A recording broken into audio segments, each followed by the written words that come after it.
ತುಮಕೂರು ಜಿಲ್ಲೆ ಚಿಕ್ಕನಾಯಕನಹಳ್ಳಿಯ ಕಿರಣ್ ಹಾಗೂ ಬೆಂಗಳೂರು ಅಂಜನಾನಗರದ ಬ್ಯಾಟರಲ್ಲಿ ಯುವತಿಯಾದಂತಹ ಪ್ರೇಮ ಇವರ ಒಂದು ಪ್ರೇಮ ಪ್ರಕರಣ ದುರಂತ ಅಂತ್ಯ ಕಂಡಿದ್ದು ತಾಳ್ಮೆ ಇಲ್ಲದ ರೀತಿಯಲ್ಲಿ ಮುಗಿಸಲಾಗಿದೆ.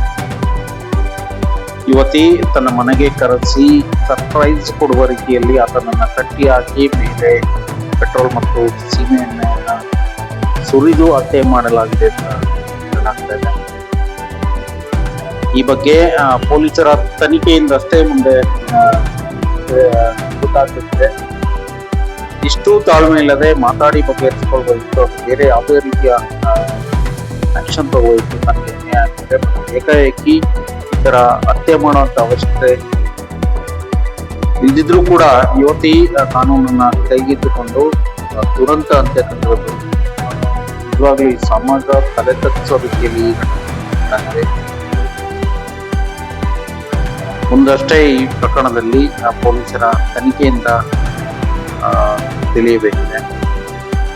ನೀವು ನೋಡ್ತಾ ಇದ್ದೀರಾ ಕಲ್ಪತರು ಪಬ್ಲಿಕ್ ನ್ಯೂಸ್.